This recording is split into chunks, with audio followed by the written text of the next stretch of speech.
আমাকে বেশ কিছুদিন ধরে বিভিন্ন মহল থেকে হুমকি দেওয়া হচ্ছে, আমার প্রাণের উপর হুমকি এসেছে। এবং গতকাল রাতে আমি কাজ থেকে যখন রাতে ফেরত যাচ্ছিলাম আমার ডিওএইচএসের বাসায়, আমাকে একটি মোটরসাইকেল চালক আমাকে ছায়ার মতো ফলো করে এবং আমি যখন ক্যান্টনমেন্ট গেট দিয়ে ঢুকে যাই সেই মোটরসাইকেল আরোহী আমাকে কিন্তু ফলো করতে থাকে। একটা পর্যায়ে আমি দেখি তার শার্টের মধ্যে লাল নীল লাইট জ্বালানো এবং সে আমাকে ইশারা করছে থামার জন্য। তো আমি বুঝতে পারছিলাম না যে এটা কে, কারণ সাধারণত ক্যান্টনমেন্টের ভিতরে তো এমপিরা থামায়। তো আমি থামিয়েছি কারণ তার লাল নীল লাইট দেখেছিলাম। থামাবার পর তাকে আমি অনেকবার জিজ্ঞেস করলাম যে আপনি কে, আপনার পরিচয় কি, আমাকে কেন থামতে বলছেন। উনি বারবার আমাকে বলছেন যে আমাদের লোক আসবে, আপনার থামতে হবে। তো এক পর্যায়ে আমি তাদের জিজ্ঞেস করলাম আপনি কি আমাকে চিনতে পেরেছেন? উনি বলল হ্যাঁ আপনাকে চিনতে পেরেছি, আপনি সোহেল তাজ।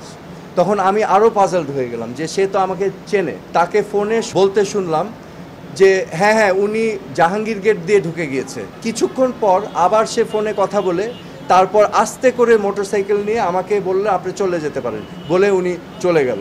সো আমার কাছে যেটা প্রতীয়মান হয়েছে বা আমি যেটা উপলব্ধি করতে পেরেছি, সে যেই ব্যক্তির সাথে কথা বলছিল তারা অন্য স্থানে অবস্থান নিয়েছিল। তো তারা ভেবেছিল আমি হয়তো মহাখালী দিয়ে যাব এবং আমি যেহেতু ক্যান্টনমেন্ট দিয়ে এসেছি সে বারবার বলার চেষ্টা করছিল যে আমি ক্যান্টনমেন্ট জাহাঙ্গীর গেট দিয়ে ঢুকেছি।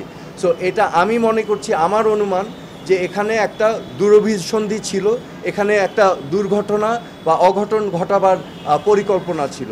আমি এখন সেনাবাহিনীর প্রধানের কাছে আমি আহ্বান করব যে আমি যখন ওই গেট দিয়ে ঢুকেছিলাম জাহাঙ্গীর গেটে কিন্তু হাই রেজুলেশন সিসিটিভি ক্যামেরা আছে।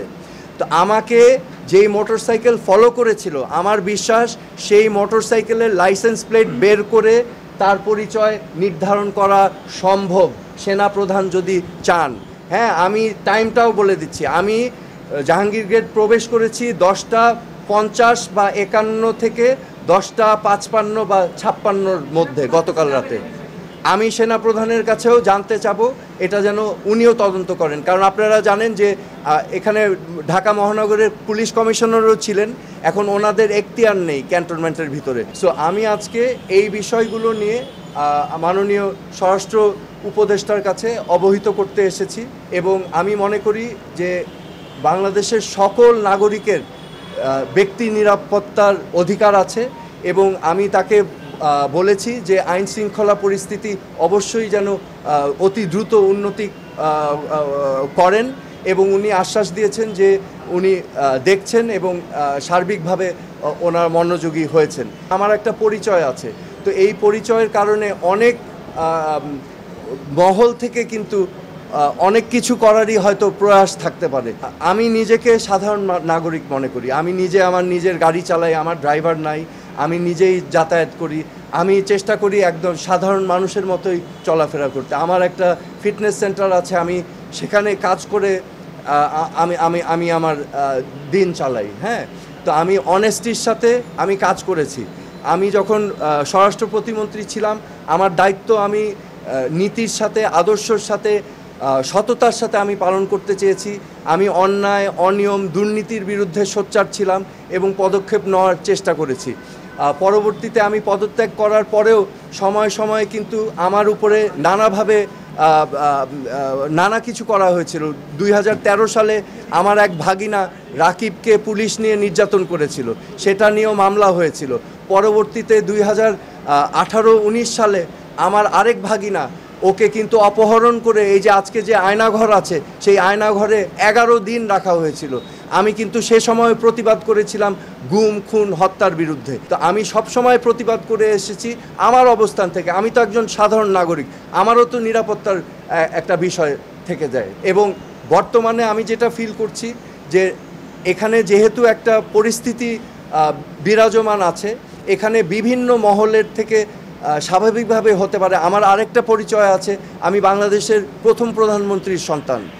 তো আপনারা স্বাভাবিকভাবেই বুঝতে পারছেন যে আমি সাধারণভাবে চলার চেষ্টা করলেও এই পরিচিতিগুলো কিন্তু আমাকে ছাড়ছে না। তো সেই কারণেই আমি আমার নিরাপত্তা নিয়ে একটু শঙ্কিত, কারণ আমারও অধিকার আছে একজন সাধারণ নাগরিক হিসাবে বেঁচে থাকার। আমি এখান থেকে গিয়েই জিডি করব।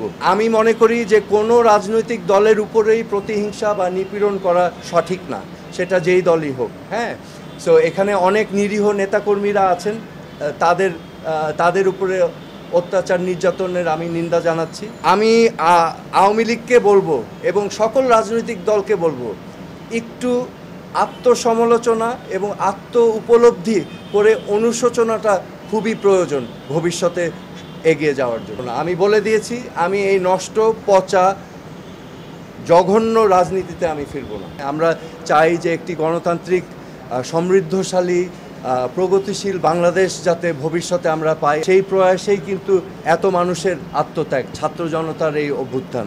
এই সরকারের কাছ থেকে প্রত্যাশা অনেক বেশি। আমি ব্যক্তিগতভাবে এই সরকারের সাফল্য কামনা করছি।